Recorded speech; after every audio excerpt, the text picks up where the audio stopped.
Men når du snakker innovation, og hvordan vi, så synes jeg, tit så ligger det faktisk, altså nytænkning, og man skal skabe nye ting, opstår tit ud af begrænsninger, synes jeg. Altså, kreativiteten ligger tit gemt i begrænsningerne. Jeg håber ikke, der er nogen bevilgende kulturpolitikere til stede.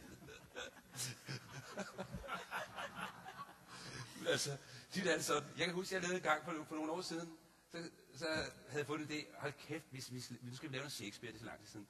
Vi skal da spille Richard den 3. Kender Richard den 3? Det handler om sådan en pukkelrykket tyran, ikke? Det var lige da Milosevic og stak hovedet frem i Jugoslavien, så tænker jeg, hvis du skal spille Shakespeare, så må det være det stykke, vi skal spille nu, ikke? Så gik jeg ud og så, vi har ikke ret mange penge i kassen lige på et tidspunkt. Der er 70 medvirkende eller sådan noget, ikke? Nå, op i røv, vi laver sgu alligevel. Det er så vigtigt at fortælle det her. Og så fik jeg Jesper Christensen. Kender jeg ham fra bænken? Fantastisk skuespiller, som jeg voksede lidt op sammen med. Han spillede hele Richard den 3. alene. Det var altså ikke dårligt, jeg skulle ikke sige. Vi rejste rundt i hele Danmark med det. Jeg husker, der var et tidspunkt i stykket, hvor der står jeg tror det er 3. akt, hvor der står ham der. Det er sådan det er sådan en mand, der gerne vil have magt. Og han har en masse brødre, han nakker hovedet af efterhånden, ikke? Og på et tidspunkt, så er han en religiøs mand, der hedder Clarence, som er hans bror, som man skal tage livet af for at få magten. Og så kan jeg huske i 3. akt Shakespeare, så står der, Clarence, han var en eller anden mærkelig grund, så var Clarence blevet til sådan en fersken, der lå oven på en bibel, som Jesper snakker. Han har sådan en mærkelig stemme, ikke? Jeg slår dig ihjel en dag, mand! Det var ret sjovt, han snakkede den fersken der hele tiden.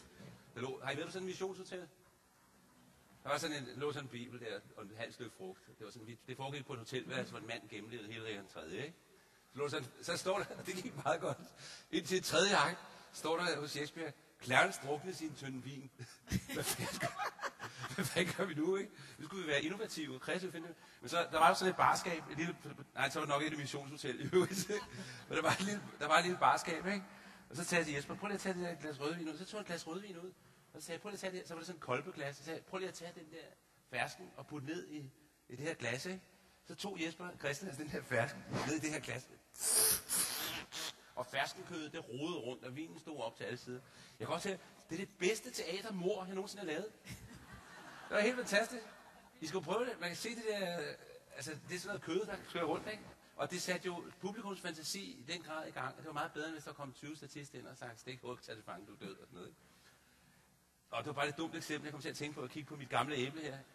Men altså tit synes jeg faktisk, tit er det i begrænsningerne, at det nye opstår. Hvis jeg ser nogle af Lars von Triers dogmefilm, nogle af dem er rigtig gode, nogle af dem er ikke så gode, men altså, det er jo egentlig det samme. Peter Olbæk, som er leder af Centropa sammen med Lars, kom til mig for nogle år siden og sagde, vi vil så gerne have mange film, vi har faktisk mange penge. Nå, hvad gør jeg så? Nå, nu vil jeg holde op med at sætte lys, sagde han, kan jeg lige huske. Ved I godt, det er blevet en af dogmereglerne. Det er nok nummer 6, og når man laver de her film, så må man ikke sætte elektrisk lys på. Hvad sker der så? Sker der sgu ikke så meget. Så står alle skuespillerne bare ude af vinduet hele tiden, ikke? Så opstår der det helt fantastisk spilstil variant. Så siger hele verden, det var genialt det der, altså, ikke?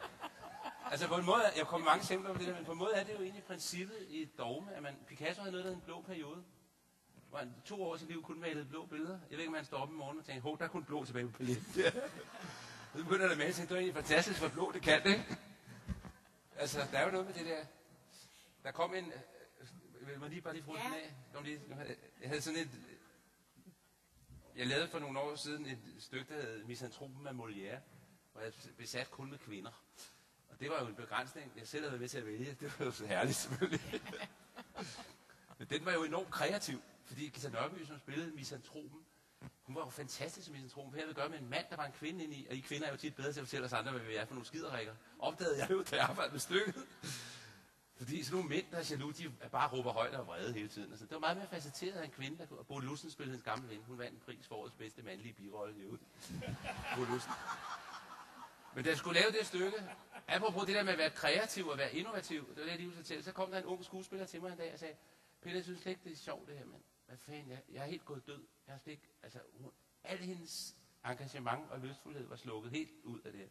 Hvad er det, vi laver her? Hun kunne slet ikke forstå. Har I sådan en kollega engang med? Og så, jeg har kun 5 replikker, sagde hun så. Nå, Gita Nørby havde 780, tror jeg, eller sådan noget, ikke? Jeg har kun 5 replikker. Har du kun 5? Ja, jeg har kun 5. Du, skal vi ikke stryge dem, sagde jeg. Hvad? Skal vi ikke stryge? Det er sgu da, kan jeg spille en rolle uden at sige noget?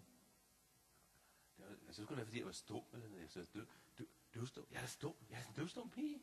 Jeg er en døvstum pige. Så kom selv, så lavede hun den mest fantastiske lille figur i vores forestilling. Og havde totalt fået sin motivation igen. Og var enormt opfindsom og kreativ igen. Mærkeligt nok, at vi har gået begrænsningen større, end var i forvejen. Med far for at blive lidt upopulær, sådan lidt uden for staten, så synes jeg simpelthen, at vi dræber den i alle de planer og rapporter og evalueringer og byråkrati.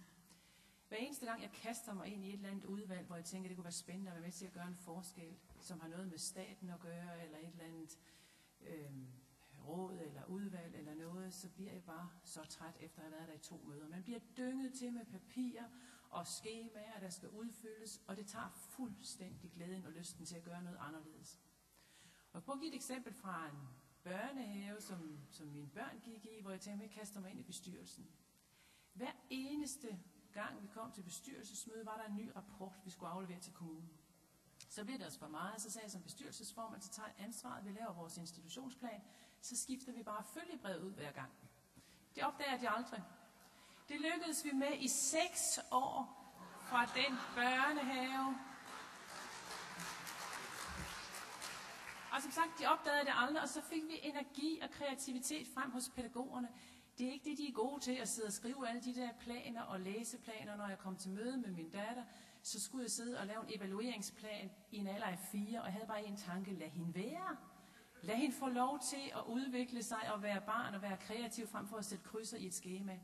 Og jeg vil sige, at vi har altså forladt det for lang tid siden i det private erhvervsliv ude i virksomhederne. Alt den der målstyring og evaluering.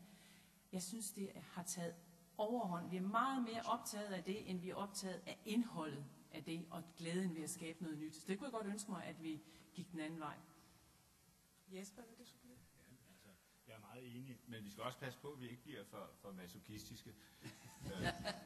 Rent faktisk, så er det, der lykkes i de sidste par år inden for det offentlige, det gælder i staten for eksempel, i skat, og det, der er sket i kommuner og så videre, er jo udtryk for jo en fantastisk innovation af det overhovedet på den tid, og med det resultat er lykkedes. Og det synes jeg det er sådan et meget komfortabelt udgangspunkt for at diskutere de her ting, at når det skal være, og det var jo så netop væk med alle rapporter og sådan noget, for ellers kan vi ikke nå det til den første i 2007, ikke? Så kan det godt lade sig gøre. En af udfordringerne, vi har i staten, når vi siger, at vi vil fremme innovation, det er jo nogle af de rammevilkår, vi er underkastet. Nemlig, at vi arbejder for skatteborgernes penge, og der er grænser for, hvor mange fejl vi kan lave, uden at det ligesom bliver et problem for vores ejere, altså vores politikere. Jeg kan give et eksempel fra min egen verden. Jeg har jo et innovationscenter, og det er jo besat af folk, som også har stor kontakt til omverdenen, hvor de er ret innovative. Og så kommer der her i slutningen af november sådan en gave til direktøren, og det er så en julekalender. Flot julekalender, vi har fået nogle kunstnere til at lave, og der var 24 låger, og vi havde sendt den vidt og bredt ud, og hver gang man åbnede en låge, så var der et spørgsmål om det danske innovationssystem, og så kunne man sende ind, og så kunne man vinde et eller andet. Og jeg vil indrømme, min første reaktion var, kan vi ikke blive kritiseret for det her?